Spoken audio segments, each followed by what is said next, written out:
네, 오늘 14일 수요일 하나님께서 우리에게 주시는 말씀을 함께 보도록 하겠습니다.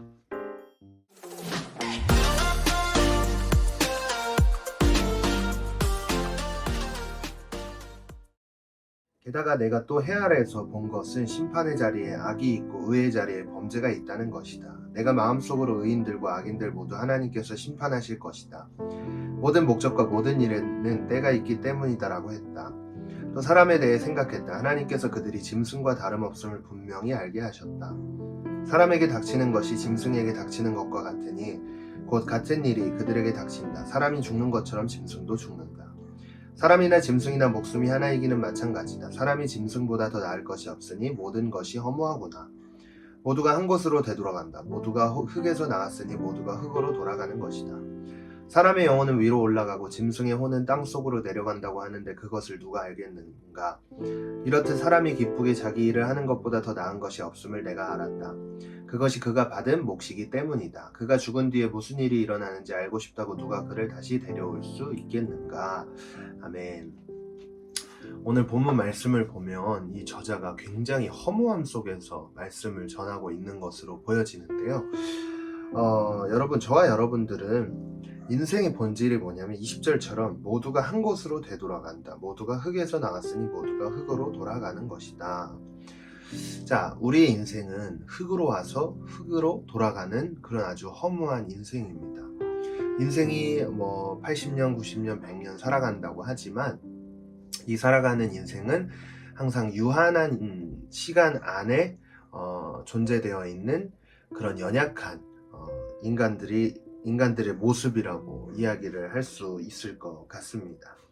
자, 그런데 언젠간 죽음이라는 게 우리 앞에 있다라는 것만 바라보고 이 삶을 살아가다 보면 굉장히 조금 더 지혜로운 선택을 하지 않을까라는 생각을 해보게 되는 것 같아요. 왜 그런가 하면 어차피 우리의 인생이 죽음이라는 것 앞에 아무도 자유로울 사람이 한 사람도 없지 않습니까, 여러분? 그러니까 인생의 끝이 있다라는 사실을 인식하고만 있어도 지금 내가 당장 해야 될 선택이나 내가 무언가를 하거나 또 사람들을 만나거나 할 때에 나의 행동이 좀 변화되는 것을 경험을 할 수가 있는데요. 저와 여러분들은 이 유한한 인생이라는 것을 꼭 기억하면서 삶을 살아가야 할 것입니다. 자, 그런데 두 번째 더 중요한 게 뭐냐면 유한한 인생임을 기억하면서 삶을 살아가는 것도 중요하지만 그 끝에 우리에게는 하늘의 소망이 있다는 사실을 기억하면서 살았으면 좋겠습니다. 오늘 말씀을 통해서 반드시 하나님은 모든 선과 악을 심판하시는 분이다 라고 이야기하는 것을 볼 수가 있었는데요. 이처럼 우리가 살아가는 이 순간이 유한한 인생이라는 것을 인식을 하게 되면 뭐가 선이고 뭐가 악인지 생각을 해보고 선을 이루어가는 삶을 살아갈 수 있게 해주는 능력이 바로 이 죽음을 묵상하는 데서 나타난다는 것을 기억을 해야 됩니다.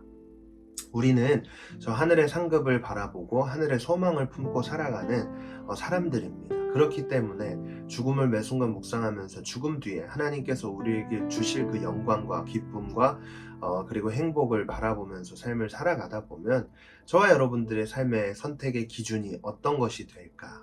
이거에 대한 대답을 제가 내려주는 게 아니라 여러분들 각자 한번 내려봤으면 좋겠습니다. 그래서 세상 사람들과는 조금 결이 다른 사람으로 세워지지 않을까 라는 생각을 해봅니다. 기도하겠습니다. 하나님, 오늘도 이 말씀을 통해 우리의 삶의 본질을 바라보게 하심을 감사드립니다. 우리의 삶의 본질이 죽음이라는 그것 앞에 자유로울 수 없다는 것을 기억하며 하나님께서 인도하시는 그 길을 따라 선을 행하며 살아갈 수 있는 삶이 되게 하여 주시옵소서. 감사드리면 이 모든 말씀 예수님 이름으로 기도했습니다. 아멘. 여러분, 오늘 하루도 승리하세요.